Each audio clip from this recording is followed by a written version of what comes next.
Bonjour à tous et à toutes et bienvenue dans cet épisode de la vidéo dédiée sur Active Directory. Dans cette partie de la vidéo, nous allons comprendre c'est quoi le service Active Directory, c'est quoi un contrôleur des domaines, c'est quoi c'est son rôle et comment l'installer et pourquoi. Si ces sujets vous intéressent, n'hésitez pas à vous abonner, à liker et à appuyer sur notre cloche de notification pour recevoir des nouvelles en cas de prochaine vidéo. Moi, c'est IT de IT Sans Frontières. Avant d'entrer dans les vifs du sujet, je vais vous passer mon générique et je vous rejoins dans quelques minutes. Regardez ça.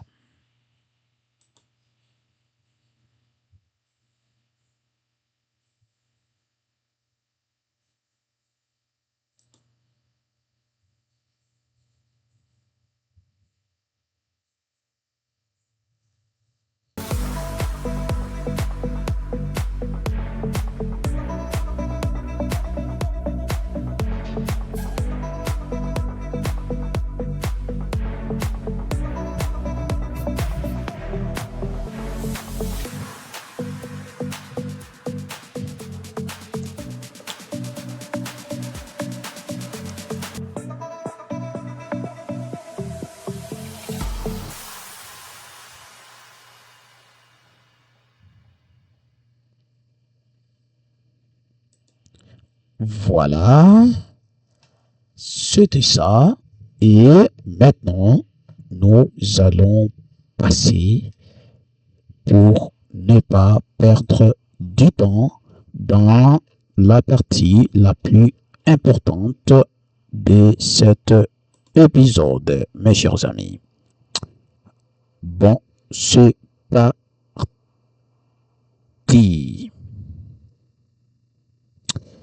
Voilà, nous y sommes. Nous allons voir Active Directory, l'installation sur Windows Server, parce que Active Directory, c'est une solution Microsoft présente sur Windows Server, toutes les éditions. Donc, à partir de 2012, 13 jusqu'à plus, vous allez trouver cette fonctionnalité bien présente avec plusieurs services. Donc, nous commençons par une brève introduction. C'est quoi peut-être Active Directory et pourquoi mettre en place cette fonctionnalité ou ce service et ou comment faire et qu'est-ce qu'il faut pour installer ou mettre en place un domaine Active Directory.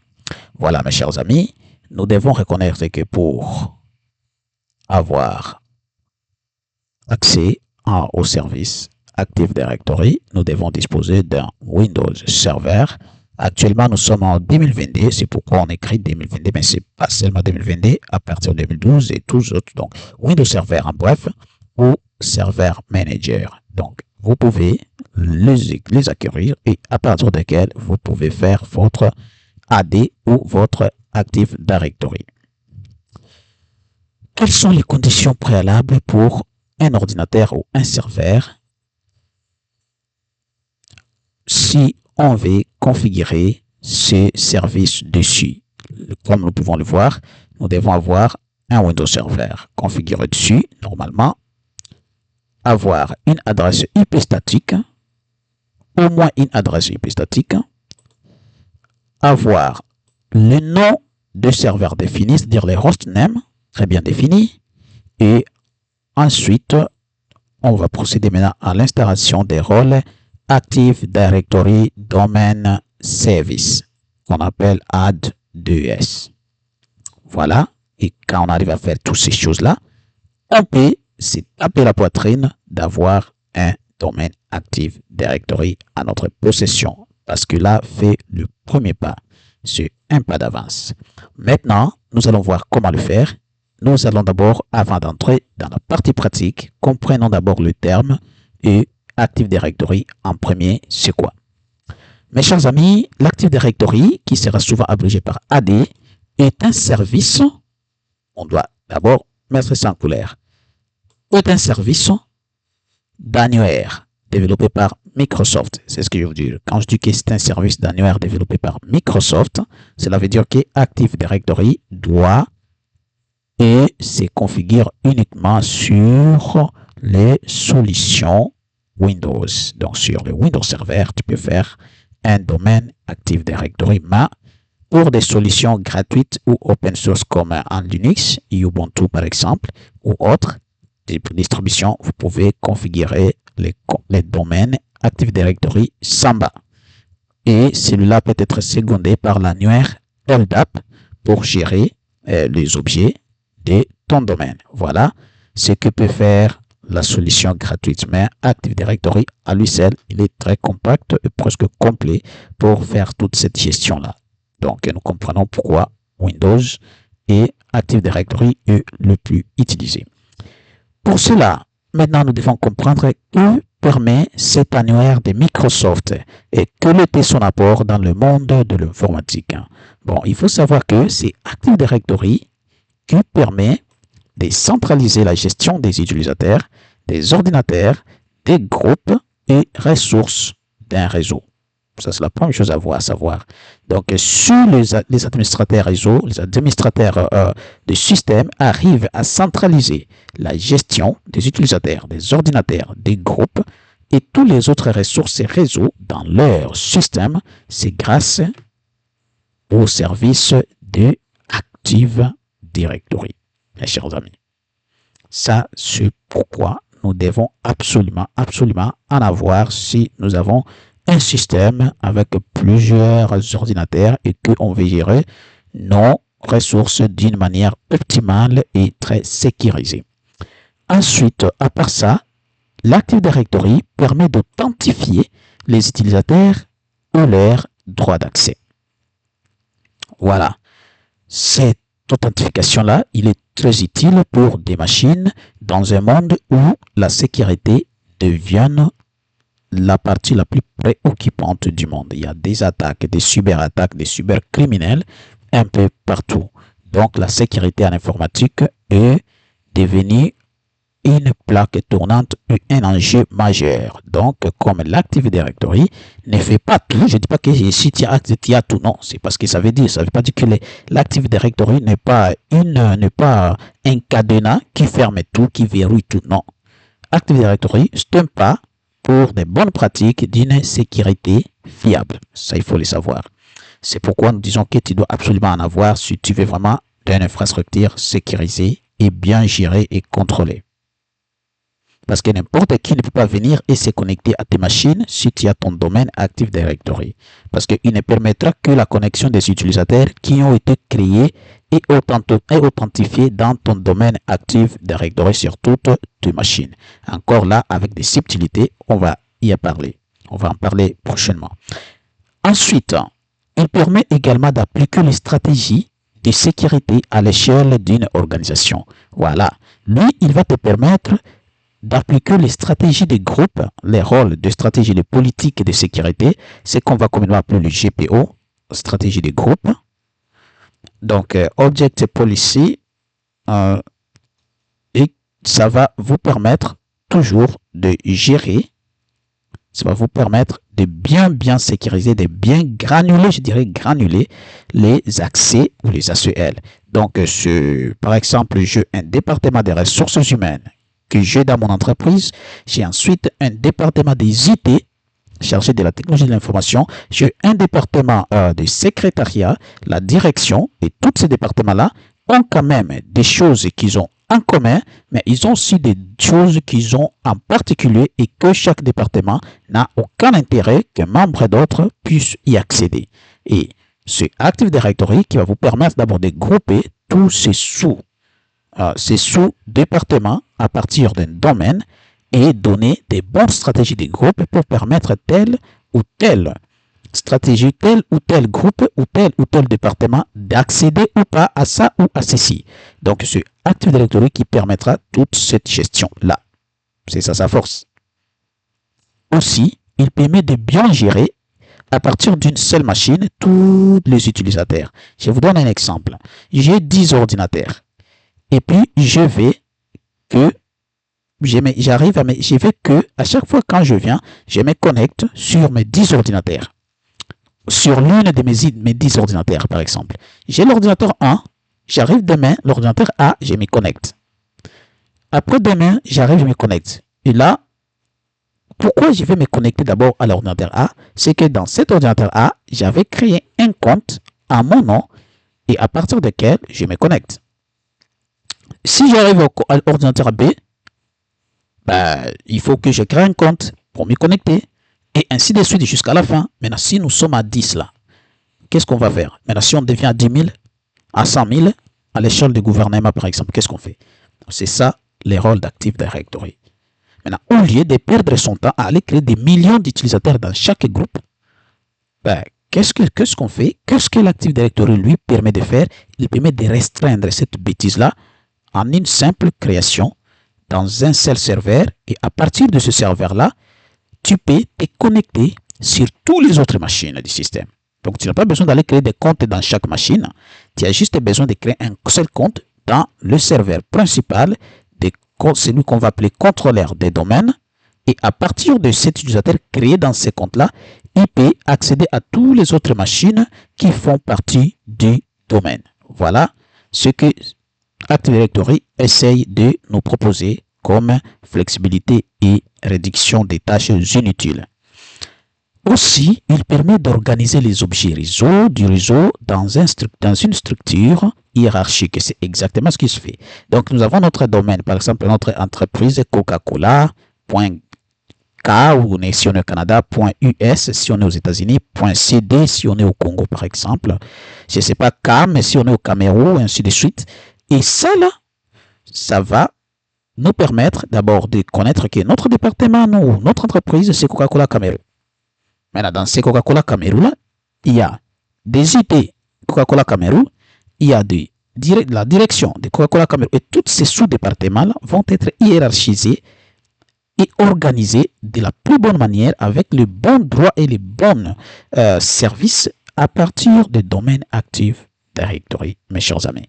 Voilà, c'est ça les apports de cet outil. C'est vraiment un service super important et très révolutionnaire dans le monde de l'informatique. Et pour finir, on va juste vous dire, grâce à AD, un administrateur des systèmes, bien sûr, qu'est-ce qu'il peut? Il peut créer un compte utilisateur une seule fois. C'est ce que je venais d'illustrer. Et lui donner accès à toutes les ressources nécessaires sans devoir le configurer sur chaque poste, donc sur chaque machine. Donc, tu n'as pas besoin de créer un utilisateur dans l'ordinateur A, dans l'ordinateur D, 3, 4. Maintenant, si tu as 10 000 ordinateurs, là, tu vas t'épuiser. Hein. Tu risques de t'épuiser. Maintenant, donc, au lieu d'aller créer des machines, des utilisateurs, des noms partout, tu crées juste un seul sur un seul endroit. Et à partir de cet endroit-là, tu peux accéder à toutes les autres machines faisant partie du système. C'est trop beau, je pense. Même toi, tu ferais pareil. Là. Même toi, entre créer des utilisateurs partout et le créer à un seul endroit, le choix est clair. Là. Donc, on comprend pourquoi Active Directory est trop pertinent et trop important. Ensuite, voyons maintenant la définition des contrôleurs du domaine. Après, on a d'abord dit que Active Directory, c'est les services de Microsoft d'annuaire qui permet de gérer les utilisateurs, les groupes, bref, les ressources d'un système réseau ou informatique. Maintenant, comprenons maintenant pour que Active Directory, ce service-là, arrive à le faire. Ce service-là, il doit être installé quelque part. Où maintenant, il doit être installé. C'est donc bien entendu dans un ordinateur qu'on va appeler serveur. Et dès qu'on installe les rôles Active Directory sur un serveur, il y a aussi des étapes à suivre pour que toutes ces fonctionnalités que nous voyons là puissent avoir lieu. Il faut installer les rôles ou les services des contrôleurs des domaines sur un serveur ou une machine, qu'est-ce qui suit? Il faut maintenant promouvoir les serveurs comme contrôleurs des domaines. Si on promet la machine en contrôleur des domaines, automatiquement, celui-ci va nous aider, va nous servir de cet outil ou de cette machine centrale de gestion de toutes les autres machines et de toutes les autres ressources du réseau à partir de lui seul. Donc, ce que je vais dire, on appelle un contrôleur de domaine ou domain controller en anglais DC, DC, et le serveur qui héberge Active Directory. Voilà. Donc, tu vas avoir ton domaine Active Directory, tu dois installer le rôle Active Directory sur un serveur. Et le serveur sur lequel tu installes les rôles Active Directory, c'est celui-là qu'on va appeler nous qui contrôleur des domaines. Donc, comme il a le service Active Directory dessus, il doit donc être un contrôleur de domaine. Maintenant, à quoi sert ces contrôleurs de domaine? Comme on vous l'a dit, c'est lui le gestionnaire, c'est lui le cœur, c'est lui l'outil ou la machine centrale à partir de laquelle on va gérer par les autres outils du système, mes chers amis. Donc, pour vous dire, le contrôleur des domaines, c'est celui qui répond aux demandes d'authentification et des utilisateurs et des ordinateurs. C'est-à-dire, j'ai mon ordinateur X et mon serveur contrôleur domaine Y quelque part. Maintenant, moi, je vais me connecter à l'ordinateur X. Qu'est-ce que je fais? Il va me demander entrer ton nom et entrer ton mot de passe. Et dès que j'entre mon nom et mon mot de passe, mon ordinateur, lui, il ne connaît pas mon nom, il ne connaît pas mon mot de passe. Il ne connaît pas ça parce que je n'ai pas créé un compte en ce nom-là dans mon ordinateur.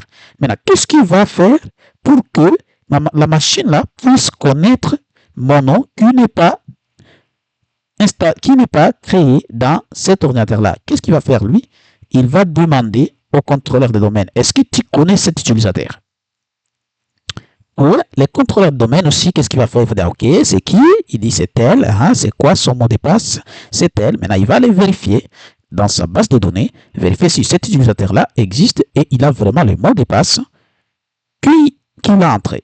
Et dès qu'il trouve que l'utilisateur existe et le mot de passe est valide, il envoie une notification dit que oui, moi je connais cet utilisateur-là, c'est tel, je le connais avec tel mot de passe, c'est exactement lui, je le connais très bien, tu peux le permettre d'entrer.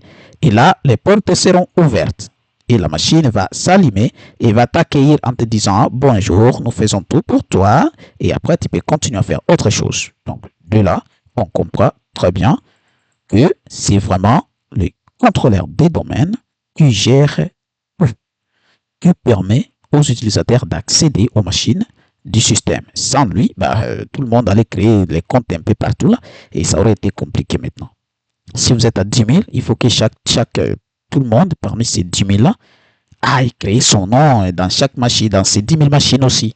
Ça va faire quand même une bonne rotation là. Mais c'est ça, c'est ce que Active Directory est venu réduire. À part ça, mes chers amis, lui, le contrôleur de domaine, loin de répondre aux demandes, il applique également les règles de sécurité et les stratégies de groupe, le GPO. C'est lui qui fixe les règles de sécurité. Bon, les IP ne doivent pas avoir accès au dossier des ressources humaines. Les ressources humaines ne doivent pas avoir accès au dossier des secrétaires. Les secrétaires ne doivent pas non plus avoir accès au dossier de la direction et ainsi de suite. Donc, toutes ces choses-là seront toujours gérées par le contrôleur des domaines. C'est lui qui fait tout. Ensuite, c'est toujours le contrôleur des domaines qui stocke la copie de la base de données active. C'est normal, c'est normal. Le fichier s'appelle NTDS .dt, dit. Donc, celui qui stocke la base, c'est normal qu'il stocke la base de données parce que c'est à lui qu'on demande tout. Si quelqu'un veut se connecter, on va demander l'autorisation au contrôleur de domaine. Si un utilisateur veut accéder à un dossier quelconque, on va demander est-ce que lui il a le droit d'accéder à ce dossier-là. Il va dire oui, non, il n'a pas accès, il n'accédera pas. C'est comme ça. Donc, il doit nécessairement avoir la base de données de tout là pour savoir qui a le droit de faire quoi, qui peut faire quoi, qui ne peut pas faire quoi. C'est lui qui gère et c'est lui qui devait avoir toutes ces informations-là dans sa base de données. Donc, c'est lui qui gère la base de données et qui l'a des Active Directory. Ensuite, loin de tous ces trois, c'est encore ce même contrôleur de domaine qui réplique les données avec les autres contrôleurs de domaine pour assurer la disponibilité et la cohérence. Donc, c'est lui encore qui permet de diffuser les informations à tous les autres serveurs contrôleurs de domaine. Je donne un exemple. J'ai mon parc informatique, j'ai mon contrôleur de domaine et j'ai mes 10 000 machines qui s'y connectent. Donc, tous les utilisateurs du système de mon entreprise, pour qu'ils se connectent aux ordinateurs de l'entreprise, le contrôleur de domaine doit toujours donner l'autorisation. Parce qu'à chaque fois qu'ils entrent leur nom, automatiquement l'ordinateur, lui, il ne sait rien. Il dit, moi, c'est pas moi qui contrôle, je ne connais pas vraiment. Si toi, tu es l'utilisateur d'ici, si toi, tu es connu, tu peux accéder. Je peux t'ouvrir les portes pour que tu accèdes sur mon bureau. De peur que tu viennes voler les informations. Donc, avant, je vais demander au chef s'il te connaît. Et là, il envoie les informations. Et le chef, c'est le contrôleur de domaine. Il va vérifier. Il dit que, lui, je ne le connais pas. Et là, je suis désolé, tu ne peux pas entrer. Je ne t'ouvre pas. Tu ne peux pas accéder à mon bureau parce que toi, tu n'es pas connu par mon chef. Donc, tu es un usurpateur, un voleur, un bandit. Je ne te permets pas. C'est comme ça que ça se passe. Et au contraire, si le chef dit oui, moi je le connais, il s'appelle pas oui, c'est exactement lui. Donc tu peux le laisser passer. Et là, l'ordinateur va attaquer. Oh, vous êtes tellement gentil, veuillez patienter. Nous faisons tout pour vous. Ça ne sera pas long. Et après, vous êtes le bienvenu. Bonjour, hey. Là, tu vas te connecter.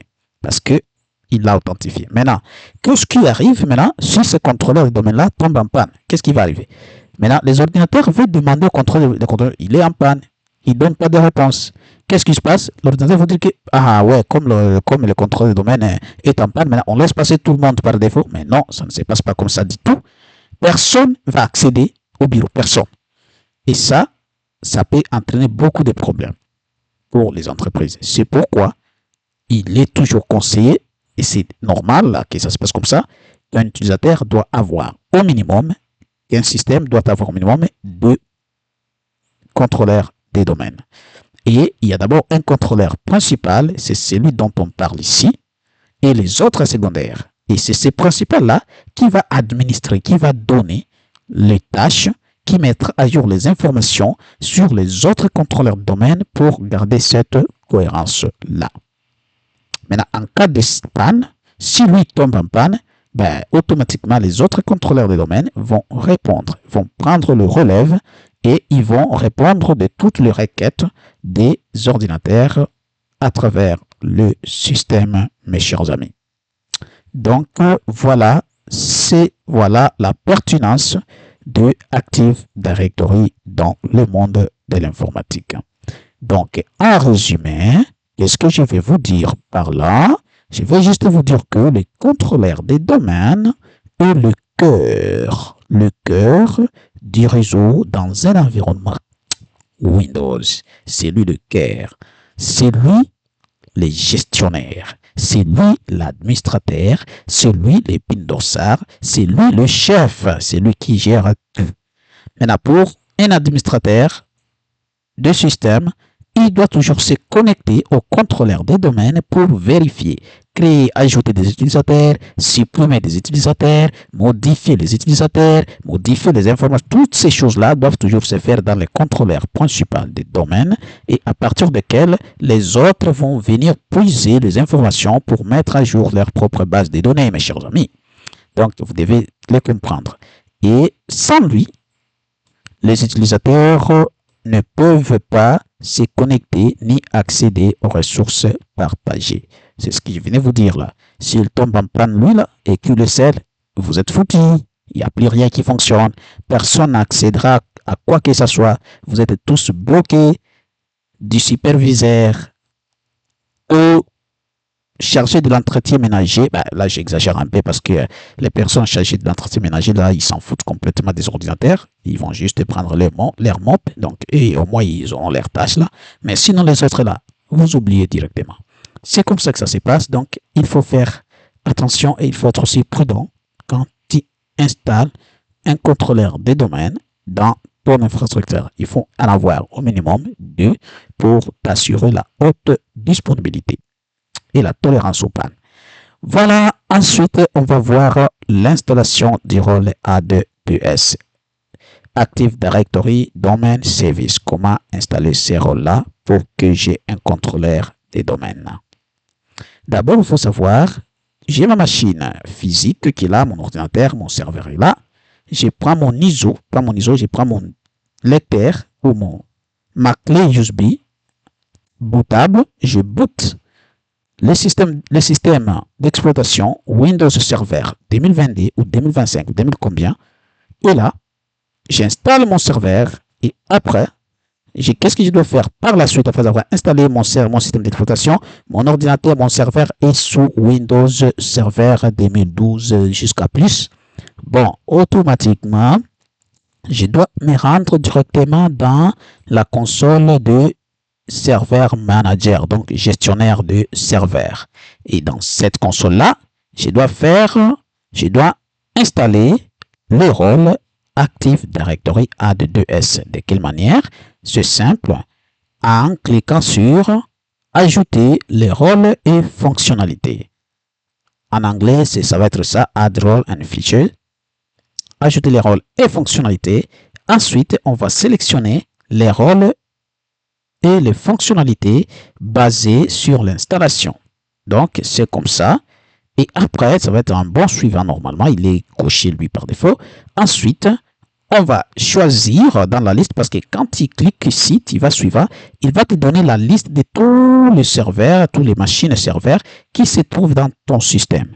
Et c'est à toi de choisir que non, je veux lui. C'est lui, c'est sur ce toit-là ou c'est sur ce cadre-là où je vais installer le service Active Directory pour qu'il devienne mes 3 contrôleurs ou mes 10 ou mes 5 ou mes combien comme mes N contrôleurs des domaines. Et après avoir sélectionné, on va maintenant aller sélectionner à l'étape suivante le rôle Active Directory Domain Service. Il faut sélectionner les rôles, ces services-là, AD2S. Ça va être abrégé, ça ne va pas être écrit souvent comme ça, c'est abrégé parfois, la AD2S. Donc, il faut le cocher lui, il faut le sélectionner. Et après, tu vas suivre le reste des étapes jusqu'à l'installation. Une fois l'installation terminée, mes chers amis, tu ne dois pas te taper la poitrine. Oui, c'est fait, c'est fini. Là, je peux maintenant prendre mon café. C'est pas fini. C'est pas fini. C'est bien, c'est un pas d'avance. Tu es vraiment à 50%, mais tu n'es pas fini, mon gars. Tu n'es pas fini. Tu as déjà installé ton rôle Active Directory. Maintenant, qu'est-ce qui te reste après avoir installé ton rôle Active Directory? Tu fermes encore. Tu vas maintenant fermer ton assistant d'installation et après, tu vas encore retourner dans le gestionnaire des serveurs cette fois-là et tu vas aller promouvoir ton serveur comme contrôleur du domaine. Voilà l'étape la plus importante. D'abord, j'installe Active Directory. Donc, je peux installer les rôles Active sur 1000 ordinateurs, là, 1000 serveurs. Mais là, cela ne fait pas des contrôleurs de domaine. Non, ils ne sont pas contrôleurs de domaine. Ils ont juste les rôles Active Directory dessus. Et pour que le serveur maintenant prenne cette responsabilité de gérer, il doit être promis comme contrôleur des domaines. C'est ça l'étape suivante que tu dois faire. Maintenant, tu dois promouvoir ton serveur en contrôleur des domaines après avoir installé les rôles Active Directory. Et pour les faire, toujours, tu vas aller cette fois-ci, toujours dans le gestionnaire des serveurs, tu vas aller cliquer sur promouvoir, c'est écrit en anglais ici, hein, promouvoir les serveurs comme contrôleurs des domaines. Ça va être écrit comme ça en français. Promouvoir les serveurs comme contrôleurs des domaines ou promouvoir ce serveur comme contrôleur des domaines. En anglais, il est là. Promote this server to a domain controller. Je ne suis pas un bon anglophone, mais je sais. Bon, je suis pas mal que ça, mais j'essaie juste. Et après, quand tu vas cliquer celui-là, l'assistant va s'ouvrir. Hein, tu vas directement te jeter. Je ne vous dis pas de me suivre à la lettre. Là, toutes ces choses-là, on va les voir en pratique. Ça va être plus clair et plus visible. Vous serez content de le voir. Bon, là, il va vous dire ensuite de choisir. Vous voulez ajouter une nouvelle forêt. Ça, c'est un cas, au cas où c'est ton premier contrôleur de domaine, c'est tes premiers contrôleurs de domaine, donc tu n'as pas de forêt, tu n'as rien au début, tu avais juste des ordinateurs en désordre dans ton bizarre parc, mais maintenant ton parc sera ordonné. Dans ton parc, tu avais des ordinateurs à gauche, à droite, un peu d'autres ramassés jusqu'aux toilettes, là il y avait des ordinateurs, maintenant tu veux maintenant le mettre ensemble pour les gérer et les contrôler. C'est la première fois, là, tu vas créer, tu vas appuyer, tu vas cliquer sur cette option-là, il faut la sélectionner. Ajouter une nouvelle forêt, donc tu vas commencer.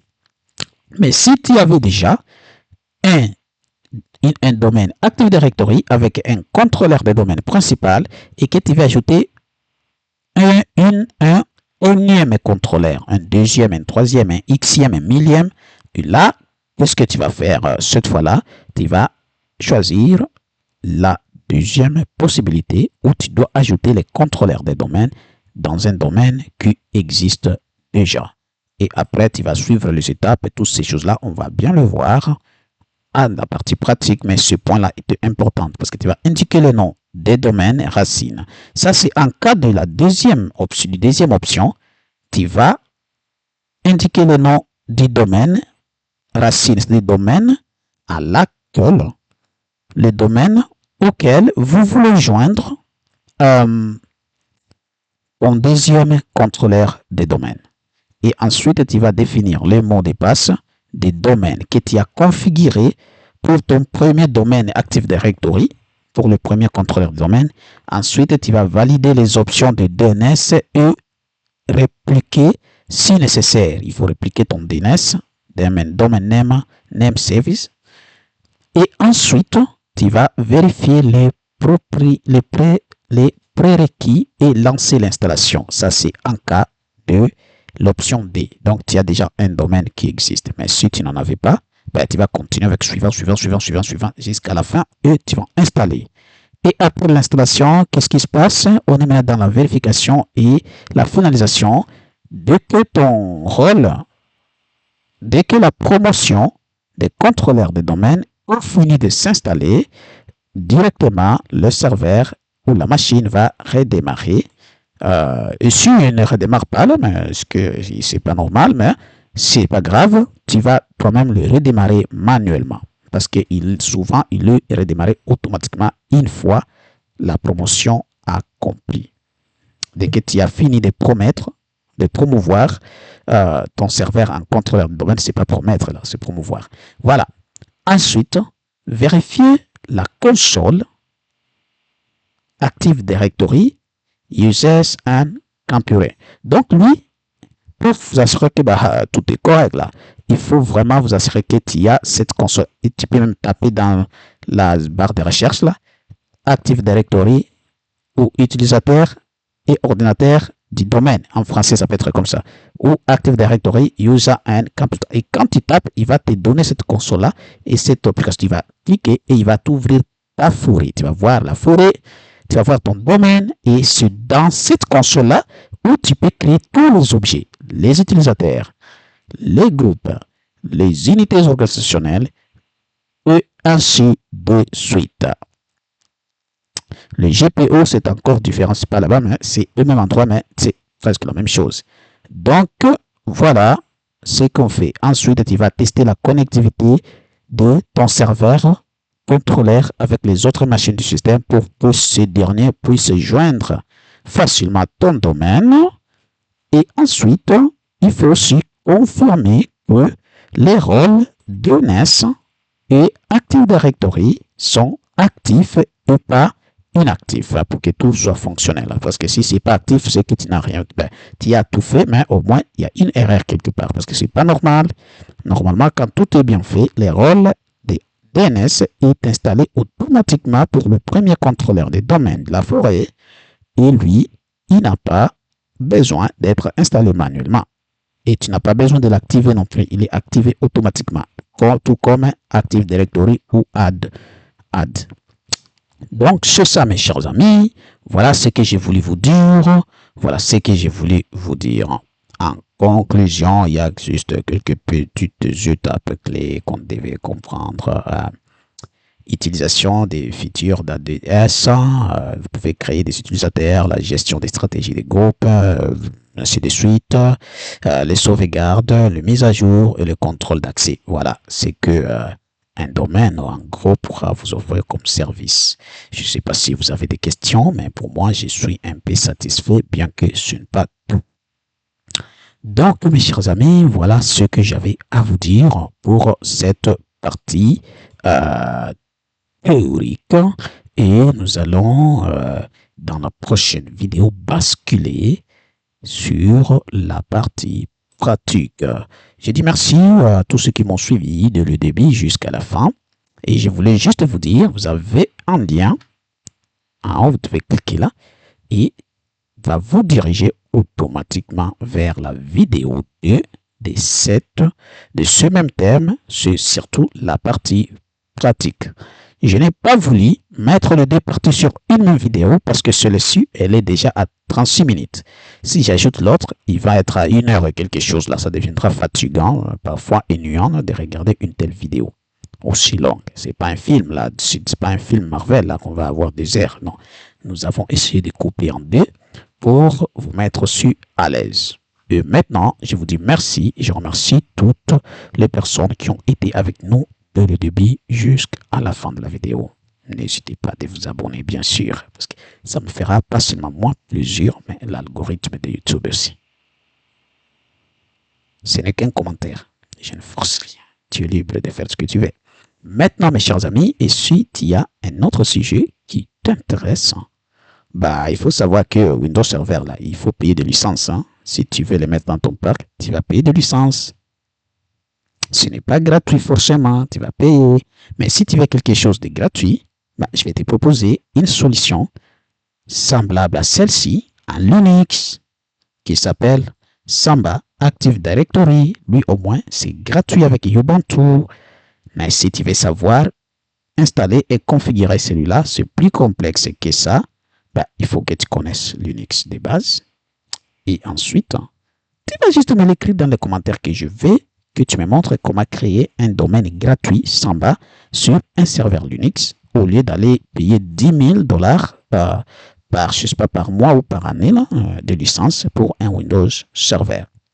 Et là, mes chers amis, je ne suis pas contre Microsoft ni Windows Server, mais j'essaie juste de vous mettre à l'air, mes chers amis. Ça fait un tout et c'est à partir de celui-là que nous pouvons tous vous dire au revoir et bienvenue pour la prochaine vidéo. Merci, merci à tous et à toutes. Bye.